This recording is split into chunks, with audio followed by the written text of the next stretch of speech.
No bootable device is found is usually caused by an incorrect boot order, broken master boot record, missing boot files, or a corrupt drive.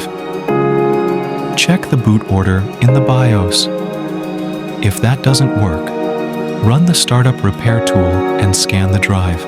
Otherwise, check hard disk properly plunged in, not bootable or BIOS problem.